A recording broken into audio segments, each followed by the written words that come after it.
What's happening, my fellow traders? Welcome to the weekly watch list. I am your host, the Option Addict from www.tradingaddicts.com. Start this off with a little bit of market analysis. We'll run into a few trading ideas. First things first, what we started paying really close attention to last week was this the sequence of price action here by using the Fibonacci retracements. If you zoom in on this price action really quickly, it's pretty interesting to see how the market did react. Once it took out the, moving higher, breaking above the 23% retracement level, pulling back and consolidating there and testing that level as support before it then worked its way towards the 38% retracement level, broken above, pulled back, retested support. So ultimately the next area that we're watching for prices to move to is going to be about 775, and it's at this level where it makes sense if you want to start getting a little more bearish, you want to start bringing in a few more shorts into the mix. That would be the level I'd wait to see in order to do that. Right now, futures prices are off slightly, so I wouldn't be surprised to see prices consolidate right back down at about 750 again. But that would be an area where I'd be careful shorting because I still think there would be a little bit of upside. Right now, I'm in buy the dip mode because I think this rally is going to have a little bit more legs to it than what I think most people are calling for or thinking. So in the instance we see some pretty steep pullbacks, the S&P wants to give back about 20 points, Dow gives back 150. I think those are going to present good buying opportunities. But once we climb up to 775, maybe even breaching that level, the next stop would be about 800. Once we start climbing up to those levels, I think it makes sense to add a few more short positions at higher prices. But for right now, the way I'm positioned is definitely leaning to the bullish side. All right, let's kick things off with a couple of buying the dip opportunities, selling the rip opportunities, potential breakdown candidates, and potential breakout candidates. Take a look at this.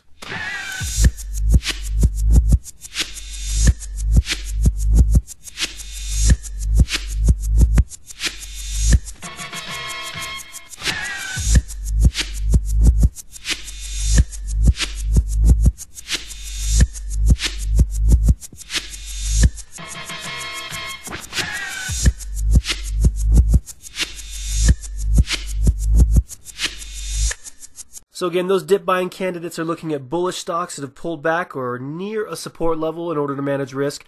The sell the rip candidates would be bearish stocks trading up near resistance in a low risk situation, and the breakdowns and the breakouts would be stocks that would be looking for a breach of one of those important support or resistance levels that they're trading at right now. On to the price patterns. Let's do a little bit of analysis in the financial sector right now. I'm looking at MasterCard. And the way it's held up lately has had me pretty curious. I've been watching the stock for quite a while now.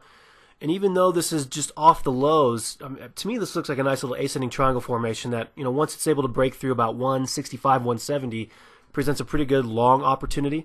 And the fact that this stock has rounded out a bottom and the market's accepted these prices for such a long period of time has me a little bit more bullish on the stock and the way it's held up. So again, the signal here would be a breakout, and I think the stock could run getting back up into the 200 range, or getting pretty close to that over the next few months. Also in the financials, check out Regions Financial. One of the better looking triangles out there that I've been able to find. Had one of our members submit this last week, and I think it looks pretty good, and it's starting to trade up towards the resistance end of this pattern. And with how cheap the stock price is, I think you got to treat this as an option. Be willing to risk the majority of the premium. It's all about having the right position size going into a trade like this, and most importantly, expect some volatility. All right, let's go next to Mosaic. The reason I pull this one up is, the agriculture stocks had been holding up pretty well until the market got bullish here, and then they've been trading pretty poorly, been pretty heavy. But Mosaic had a nice little triangle breakout last week, and then it pulled back, and right now it seems to be retesting kind of the midpoint of this triangle. So I think that looks like a pretty good long opportunity in that space. Next, let's go to ticker symbol MGA. Nice little bear flag. This will probably be one of the most common patterns you're going to find out there right now, which includes a pretty big drop out of the stock price and then a nice little rally or consolidation higher. And something like this, watch this little channel here of higher prices. Once it starts to break down, that's where you want to get short. And if you look at this, it's a nice little retest of those November lows. Next is BMI. Descending triangle, already got it drawn in. This thing has produced many triangles in the past, so I'm watching this right around this resistance area. It could be a good anticipatory trade unless it wants to travel. Let's say if it takes out the highs over the last couple days, you leave it alone. But if it rolls back over from here, I think it's a pretty good anticipatory entry. Next is Blue Nile, ticker symbol NILE. Looks pretty close to Regions in the fact that it's got this nice little triangle down here at the lows. Friday was a breakout, so get after it. Next, ticker symbol XLNX. Disclaimer, I own a little bit. And if you look at this pattern here, nice little ascending triangle, taking out the highs.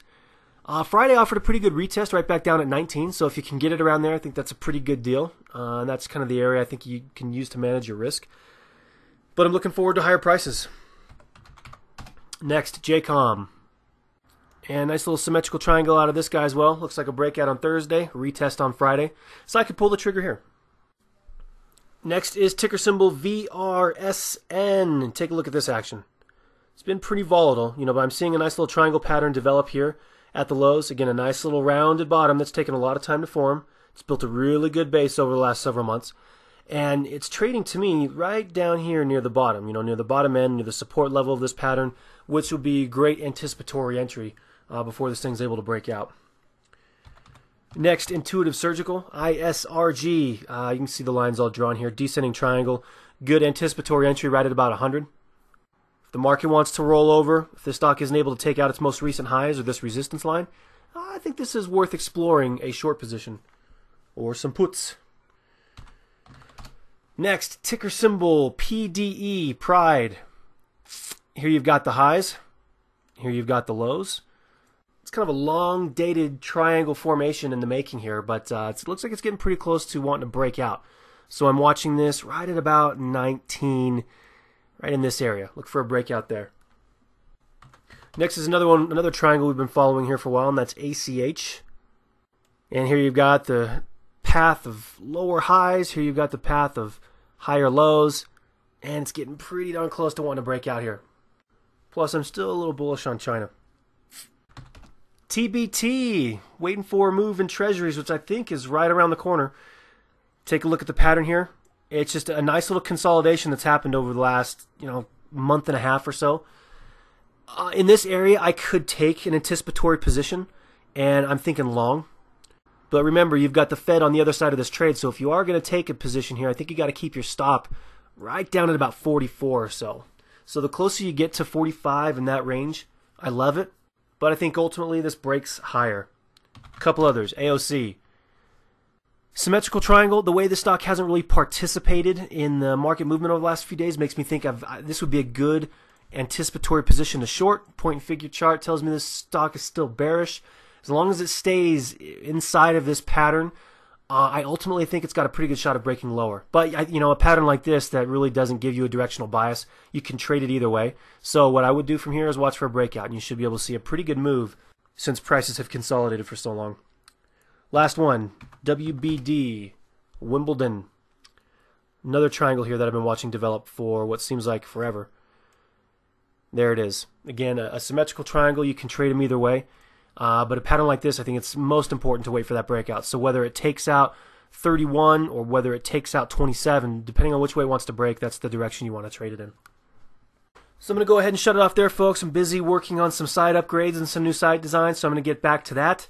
And as always, if you want to catch a look and see which of these stocks we're trading, what options we're taking, so on and so forth, please visit us at www.tradingaddicts.com. This has been The Option Addict. That's been my watch list. Thanks for watching.